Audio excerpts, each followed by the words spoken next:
मूर्तिजापूर तालुक्यातील माना येथून जवळच असलेल्या अकोले जहागीर येथे 26 तारखेच्या रात्री 12 ते 1 च्या दरम्यान ढगफुटी सदृश्य पाऊस झाला। यामुळे गावातील शेकडो नागरिकांचे संसार उघड्यावर आले आहेत। या नैसर्गिक आपत्तीतून नागरिकांना दिलासा देण्यासाठी प्रशासनाकडून कोणतीही उपाययोजना होत नसल्याची तक्रार स्थानिक ग्रामस्थांकडून करण्यात आली आहे।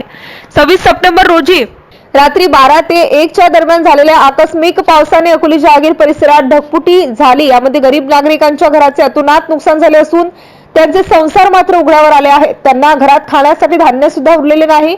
शासनाचा एकही अधिकारी किंवा कर्मचारी अकोले जहागीर या गावाकडे ढुंकूनही पाहिले नाही। स्थानिक सरपंच ज्योती सुदाम दावेदार, उपसरपंच धर्मराज चंद्रमानसी ठाकूर यांनी रात्री घडलेल्या नैसर्गिक आपत्तींची माहिती मिळताच घटनास्थळ गाठून आपल्या परीने होईल ती मदत दिली, परंतु महसूल प्रशासनातील कोणताही अधिकारी नैसर्गिक आपत्तीग्रस्तांच्या मदतीसाठी धावून न आल्याने आपत्तीग्रस्त नागरिक हतबल झाले आहेत। दरम्यान या ढगफुटी सदृश्य पावसामुळे परिसरातील शेतकऱ्यांची शेती खरडून गेल्याने मोठ्या प्रमाणात आर्थिक नुकसान झाले असून पावसाचे पाणी घरात शिरल्याने अनेकांचे संसार उद्ध्वस्त झाले आहेत। याबाबत तात्काळ पंचनामे करून आपत्तीग्रस्तांना भरीव आर्थिक तरतूद करण्याची मागणी ग्रामस्थांच्या वतीने करण्यात येत आहे। MCN न्यूज मराठी करिता धनराज सपकाळ, अकोला।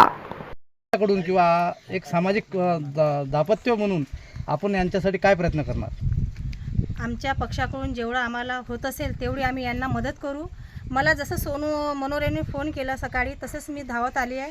त्यांना म्हटलं नाही तर व्यवस्था होत असेल तर ग्रामपंचायतमध्ये चला, तिथं तुमची राहायची व्यवस्था उपसरपंच साहेब करून देतील। त्यांनी ती व्यवस्था करून दिलेली आहे। आम्ही यांच्या पाठीशी सदैव तयार आहोत। काल जे ढगफुटी झाली यात आपल्या घराचं काय नुकसान झालं?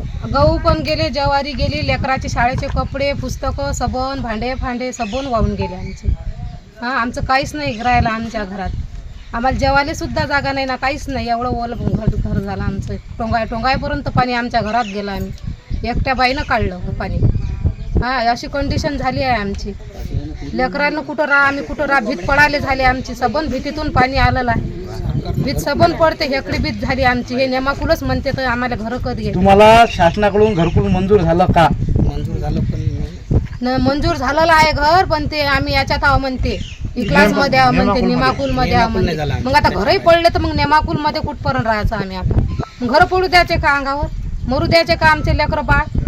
सांगा बरं, किती वर्ष ना, आता किती वर्ष झाले? नेमाकुल म्हणते 20 वर्ष हटत नाही म्हणते। मग तोपर्यंत आम्ही काय करा? मग आता भीती पडू द्यायच्या अंगावर मरायचं का मग आम्ही?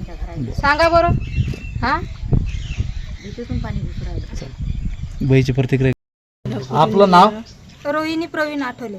आपलं जे काल ढगफुटी नुकसान झालं, काय काय वाहून गेलं तुमच्या पाण्यामुळे? पुरे म्हणजे बकऱ्या होत्या कोट्यात बांधलेल्या, ते पिले सगट गेले वाहून। 5 बकऱ्या आणि घरात सबन गहू घेऊ ते गेले वाहून।